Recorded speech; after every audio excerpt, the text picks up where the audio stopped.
Our service delivery problems dominated talks on the second day of the ANC's National Executive Committee meeting in Boksburg on Gauteng's East Rand.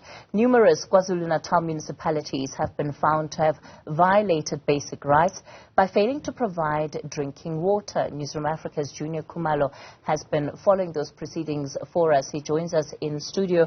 Juniour, it's been quite a weekend, right, of different issues coming up for discussion at the ANC's NEC meeting. I think the one thing that, however, stands out was that unquestionable, unequivocal support by the governing party in terms of where it stands, where the Middle East conflict is concerned. Indeed, we saw that happening yesterday. The ANC, not only with its own words, but also in its regalia, was showing solidarity with Palestine. They were wearing all black clothing. They were wearing the Arabic kafirs as well, just to show solidarity with the people of Palestine.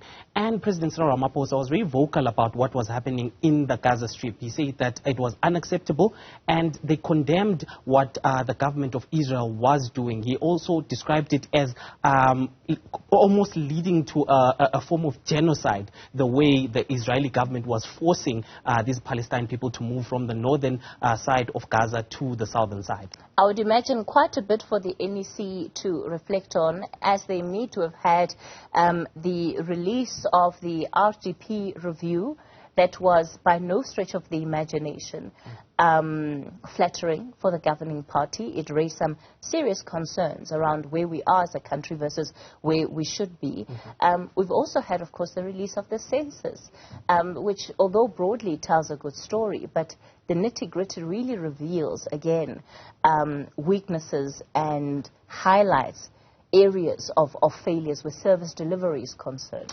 Indeed, the ANC actually spoke about the release of the census, saying that the party itself had been very critical of its own achievements when it comes to fulfilling the manifesto that it promised people leading up to the 2019 elections. So they say that the census itself showed that South Africa, under the governance of the ANC, is actually moving in a better direction. But Minister of Kokta, Thembi Nkadimeng, was very vocal about some of the challenges that are faced by local government in particular. She said that last year about 900 million was returned unused by municipalities, which is unacceptable, especially when people are suffering. There are potholes, there's lack of water, lack of electricity as well. So those are some of the things that she mentioned. But also we had the Minister of Water and Sanitation, Senzo Mchunu, who spoke about some of the challenges that are faced by his department. But despite those challenges, he said that there is no water problem in South Africa. Let's listen to what he said. Even though South Africa is a water-scarce country, but we just have enough water, all of us in South Africa and our business, we have water available for use, and we're stable there. Now the word crisis doesn't apply there, to be honest. But I must be quick to add that because of climate change, there are dangers here and there, and to mitigate those, we are then augmenting water resources so that we have a larger horizon as far of safety on the water side, on the water resource side.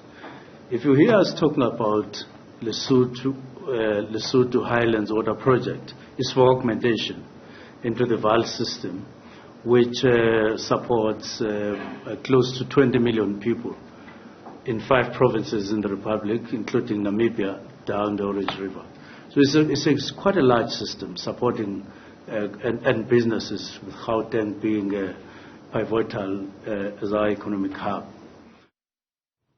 Well, it's not surprising, Juniour, that we see the ANC's NEC really prioritizing talks around service delivery, because these are the issues that are going to be top of mind for the electorate as we go into next year's election. Now, to what extent does the governing party also acknowledge that these failures also stem out of failures by their own deployees? Whether we're looking at local government, whether we're looking at national government, it is by and large the deployees that have resulted or that have led to some of these failures? Indeed, there was some taking of account and accepting responsibility for some of these failings. Thembi Nkadimeng spoke about how the ANC has now come up with a policy of interviewing candidates before it deploys them into councils, into being mayors. She said that this was a direct result of this ANC sitting down and taking stock of what the challenges were, and they realized that not the best amongst themselves were being deployed into these positions. So she also urged other parties that are also in local government to take stock of this and also try and implement the same policy of interviewing candidates and trying to make sure that the best of the best are the ones that take charge. Any comments from the party about what the former President Thabo Mbeki had to say on the fact that he believes that the renewal project of the organization is failing?